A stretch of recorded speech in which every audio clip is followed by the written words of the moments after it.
Монгол инженеруудын 2 жилийн хугацаанд бүтээсэн энэ төхөөрөмжийн нэрийг эрчим хүч өсгөн нэмэгдүүлэх хайбрид гэж нэрлэнэ. За нараар өөрийн ажиллаж эхлэх цэнгийг хуримтлуулан тохиргоогоо хийгээд төв станцаас ирж буй 3 кВт цахилгааныг 20 болгон нэмэгдүүлэн түгээдэг юм. За байгаль цаг уурт ямар нэгэн сөрөг нөлөөгүй өсгөгч гэж ойлгож болно гэж эрдэмтэн судлаачид нь хэлж байла. За 3 өөр хүчин чадалтайгаар эрчим хүч өсгөх хайбрид төхөөрөмжийн туршилтын загваруудыг гаргаад байна. Шинжилж одоо ингээд үлгэрч байна. Сүүлийн 2 жилийн хугацаанд бол энэ эрчим хүч утааны эсрэг зогсоо эрчим хүчээр бид утааг даван туулах юм байна гэдэг ойлголттой бол тэрнээс хойш одоо янз бүрийн аргууд хэрэгжилсээр явал өнгөрсөн 6 сараас хойш яг энэ хайбрид төхөөрөмж буюу энэ хосолсын төхөөрөмжлөгөөл орлоо. Тэгээд 12 сард бол үндсэндээ 1-р шатлал нь дууслаа. Одоо тэгээд 1-р шатлалаа бид танилцуулах гэж байна. 1-р шатлал нь болохоор 3 кВт-ыг аваад минут одоо баг нь 10 тэгээд 20 кВт хүртэл өсгөх энэ юу одоо 6 дахин ер нь дээдлийн хэмжээ 3-аас 6 дахин өсөж байгаа. 1 кВт-ыг. А 2-р шатлал одоо төлөв хөдөлгөөн хэрэглэгдэх бах зарлагдана. А ерөнхийдөө холболтуудаа хийцэн. А яаж ийм вэ гэхээр нарны эрчим хүчийг аваад тэгээд байнгын ажиллагаатай эрчим хүчтэй болно гэсэн үг. Энэ дээр чинь нэмэлтээр одоо шатах тослох материал юм уу тог цахилгаан эргээд зарцуулахгүй. Эрчим хүчний өсөн нэмэгдэж буй хэрэглээг зохицуулахын тулд ийм аргыг хэрэглэж буй.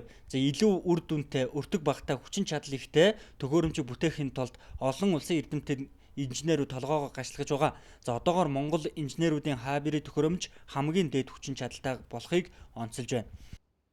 Манай Монгол инженеруудын ур ухаанаар бүтсэн за энэ бол хайбрид төхөөрөмж байна. За энэ хайбрид төхөөрөмж бол дээр тайлбарлсан. За энэ байгаа байдал нь бол 3-аас 5 айлын бол цахилгааны хэрэгцээг бол бүрэн ханган за дулааны ч ус хангах хүчин чадалтай гэж байгаа. За мөн жижигхэн хэмжээний үйлдвэрүүдэд бол ашиглагдаж болно гэдэг зүйлийг хэлж байгаа юм. За Монгол инженерүүд маань бол дараагийн шатандаа бол бас судалгаа шинжилгээ бол хийгдэж байгаа. За дараагийн шатандаа бол 1-ээс 2 айлын цахилгаан дулааныг хангах хэмжээний хүчин чадалтай зүйлийг бол бүтээнэ гэж зорж байгаа юм байна. За тэр нь ямар шуухан хэмжээтэй байх вэ гэвэл за энэ жишээ аваа та тийм энэ бол бүгд найрамд Хятад ард улсад үйлдвэрлэсэн гагнуурын аппарат. За энэний яг тал хэмжээтэйгээр төхөөрөмжүүл үйлдвэрлэхээр за зураг төс нь бол гараад судалгаа нь бол хийгдээд явж байгаа. Ерөнхийдөө бол дуусах шатандаа байгаа гэдгийг бол инженерүүд маань бол хэлж байгаа юм. За тэрхүү яг 1-ээс 2 айлын хэрэгцээг хангах за тоног төхөөрөмжөндөө бол 3 жилийн баталгааг өгнө. За энэ 3 жилийн баталгааг өгдөг тохиолдолд бол за яг энэ цахилгаан үүсгэр үйлдвэрлэдэг за дэлхийн хаанч гэсэн бол хамгийн урт хугацааны бол баталгаа гэж хэлж байгаа маа. За яг үндсэн өртөг нь бол 3-аас 5 сая төгрөгөнд бол гарна гэдгийг бол хэлж байна. За одоогор бол ямар нэгэн байдлаар зах зээл гаргах бол судалгаа гараагүй үнэн ч гэсэн бол эцэслэн тогтоогдоогүй байгаа юм байна. Зөвхөн судалгаа боловсруулалтынхаа шатанд явж байгаа юм байна.